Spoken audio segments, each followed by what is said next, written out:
Shalom saudara sekalian, salam sejahtera dalam kasih Tuhan kita Yesus Kristus.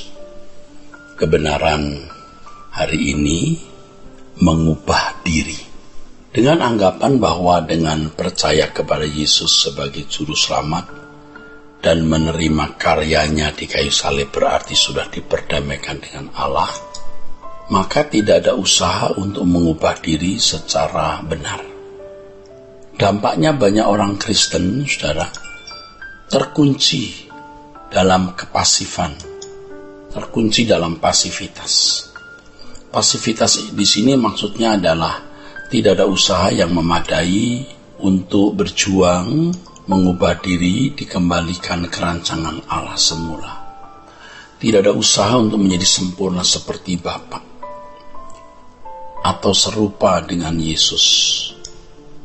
Biasanya mereka merasa sudah memiliki damai sejahtera, padahal itu palsu.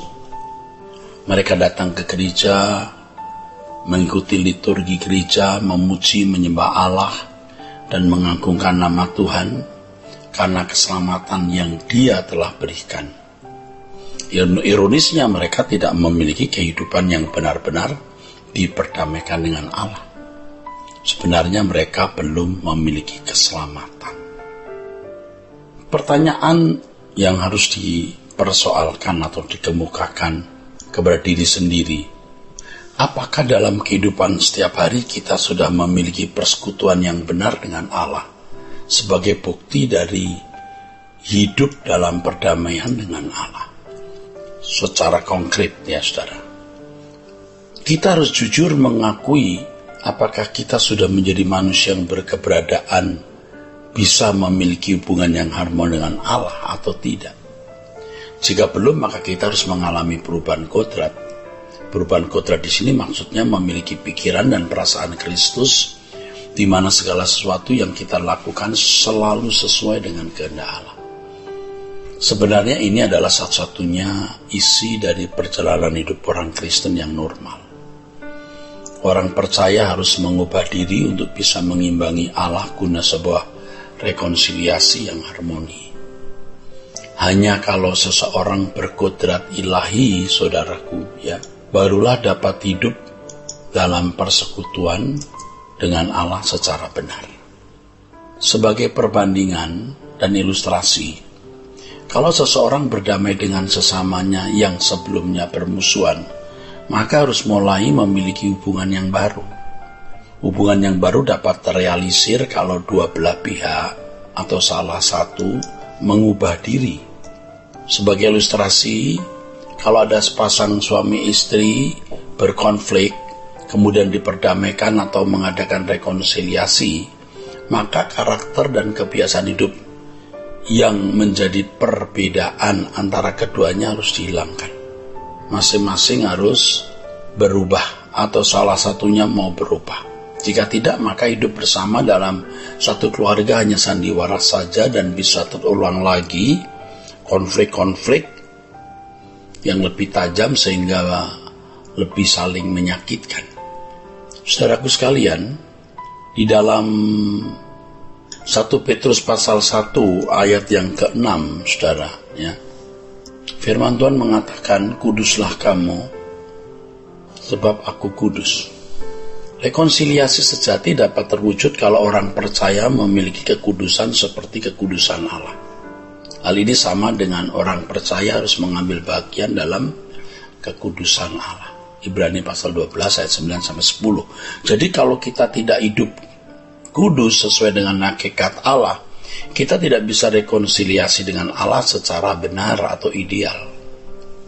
Dalam Ibrani pasal 12 ayat 5-8 dan juga ayat-ayat berikutnya mengatakan bahwa kita harus mengambil bagian dalam kekudusan Allah melalui proses pendidikan yang Allah Bapa berikan kepada kita. Allah memberikan didikan, Allah memberikan hajarannya kepada kita agar kita bisa mengambil bagian dalam kekudusan Allah.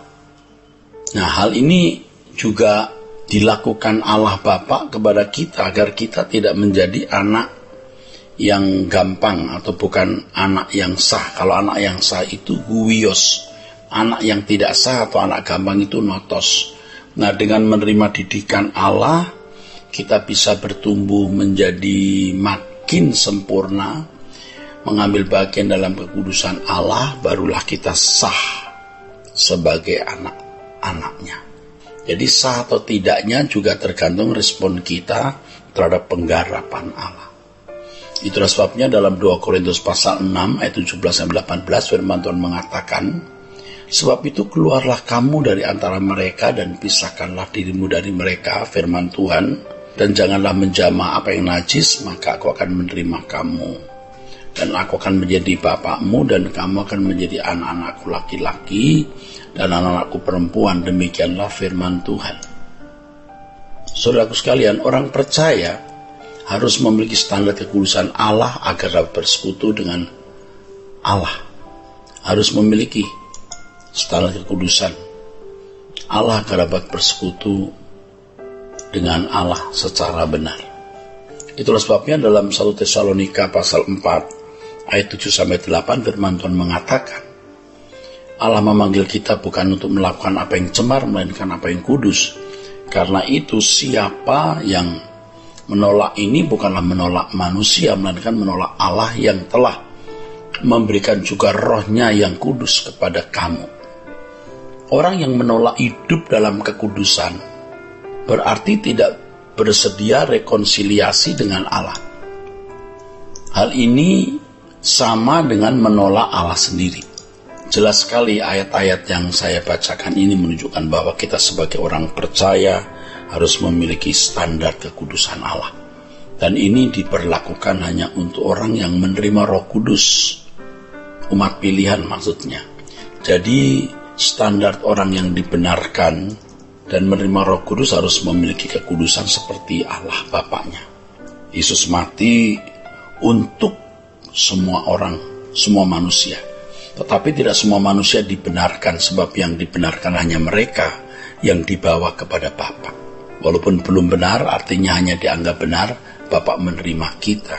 Dan Bapa memberikan Roh Kudus untuk kita agar kita dituntun kepada seluruh kebenaran Allah. Dengan tuntunan itu kita bisa mencapai kekudusan Allah. Orang di luar Kristen tidak mengenal pembenaran ini, sebab mereka memang tidak dirancang untuk dikembalikan ke rancangan Allah semula itu. Dengan demikian perdamaian hanya untuk umat pilihan yang belajar terus untuk bertumbuh menjadi serupa dengan Yesus atau sempurna seperti Bapa, mengambil bagian dalam kekudusan Allah dan mengenakan kodrat ilahi.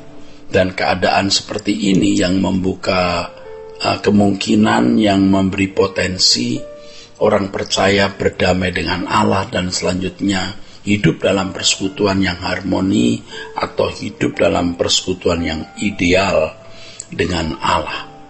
Dan inilah maksud Allah menciptakan manusia, agar manusia menjadi sekutu dengan Allah di dalam keabadian.